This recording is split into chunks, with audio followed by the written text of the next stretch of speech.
Original என்னுடைய வயசு எனக்கு தெரிஞ்சுக்கணும் அவசியம். இப்போ இன்னும் எனக்கு வயசு 60 ஆகலை.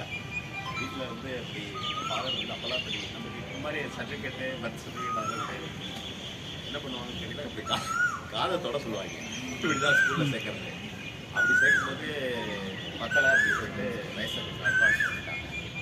என்னுடைய பர்த்டே எப்படி இருந்துச்சு அதனால் வந்து எங்கள் வீட்டில் கேட்கும்போது கூட என்ன இன்னும் உனக்கு 60 கல்யாணம்லாம் இந்த பின்னாடி பண்ணுவாங்க. அதெல்லாம் அப்புறம் பண்ணிக்கலாம் ஒரு பிரச்சனை இப்போ ரிட்டையர் ஆகி வந்தது அப்படின்ட்டு அது மாதிரி கொஞ்சம் வயசை கொஞ்சம் முன்னாடி கொடுத்துட்டாங்க.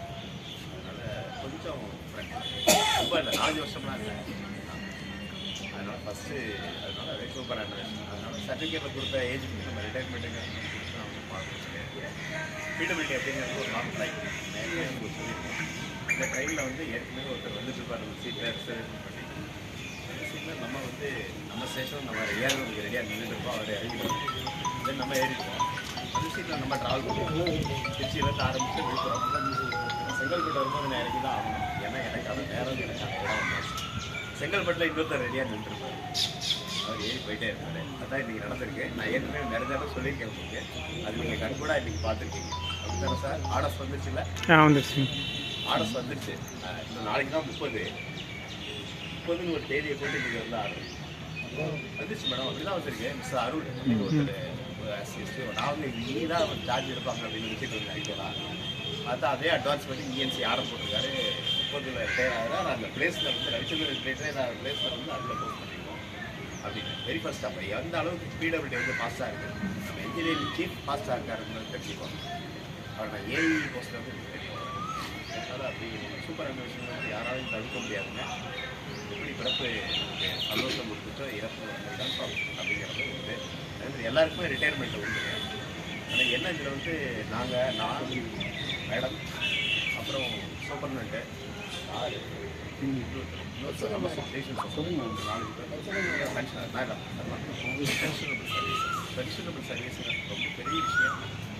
அது வந்து கவர்மெண்ட் வந்து திரும்ப எல்லாருக்குமே வந்து இந்த பென்ஷனபிள் சர்வீசஸ் வந்து திரும்ப கொடுத்துடணும் அப்படிங்கிறத வந்து நான் நிச்சயமாக வந்து எல்லாம் வல்ல இறைவனை பிரார்த்திக்கிறேன். அது வந்து பெரிய கிஃப்ட்டு.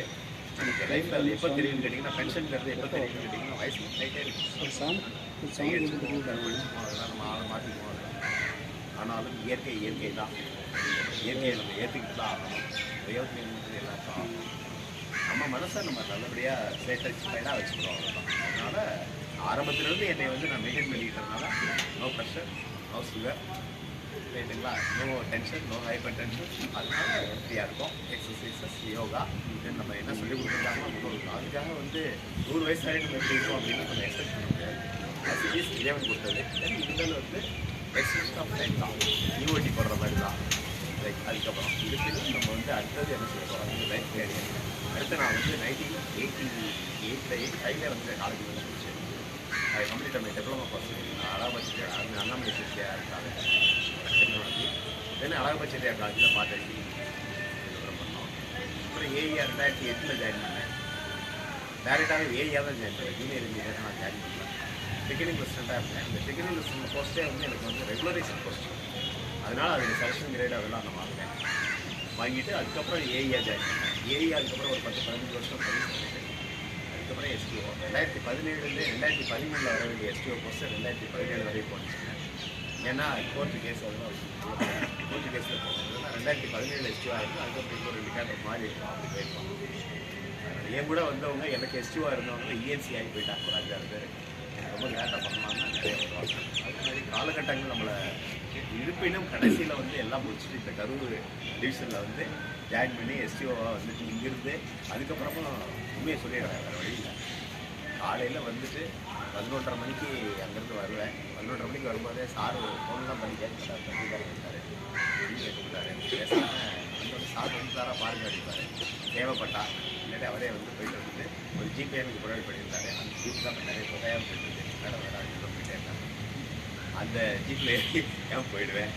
திரும்ப சாயந்தரம் வரும்போது 5:45க்கு ரெடியாகிடுவேன். தமிழ்ச்செல்வி மேடமும் சார் வந்து அவர் வாதனபுரத்துக்கு வருவார்.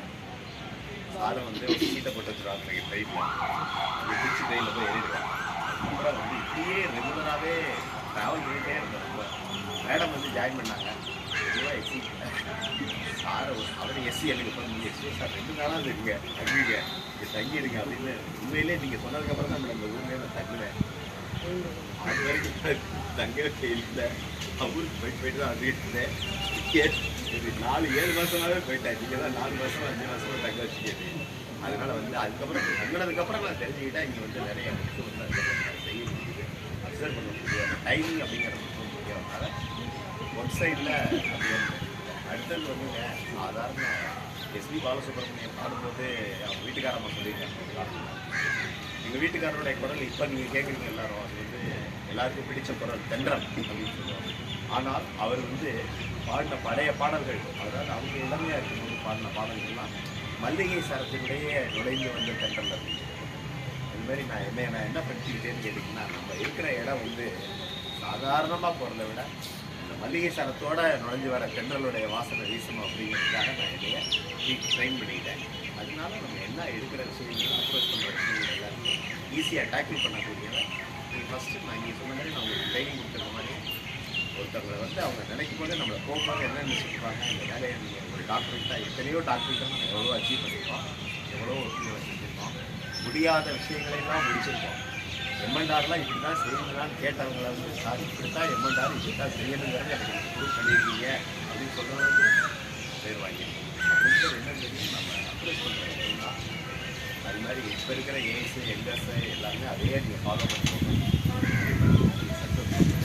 பேராஃபிசர்ஸில் என்ன சொல்கிறாங்களோ முதல்ல நீங்கள் நிஜமான விசுவாசமும் எனக்கு ஒரு உதாரணம் அப்படின்னு கேட்டிங்கன்னா சினிமாவில் காமிச்சிருப்பாங்க. ராஜகிரண் படம் சொல்கிறேன், ஒருத்தரை கூப்பிட்டு இந்த கிணத்துல விட நிஜமான விசுவாசம்னா தெரியும்னா, சரிங்க ஐயா தெரியுங்க ஐயா, என்ன மேலே எவ்வளோ விசுவாசம் தெரியும், இது ஒரு 100% வச்சுருக்கேன் கிணத்துல குதி ஐயா, ஆழம் இருக்கும் முதல்ல இருக்கும் தண்ணி இருக்கு தெரியாத இருக்கும் தெரிஞ்சுக்கும், ராசையா இங்கே வா இந்த கிணத்துல குதி ஒன்றும் சொல்ல மாட்டேன் பேசுவான், அவ்வளோதான்.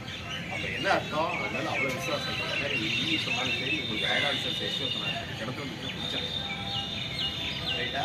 அடுத்தது கான்ட்ராக்டரை பொறுத்த மட்டும் ஒரே ஒரு விஷயம் தான், அவங்க ஃபைனான்ஸ் பில்லு உங்களால் இல்லைன்னு கேட்டால் ஒரு நாள் 2 நாள்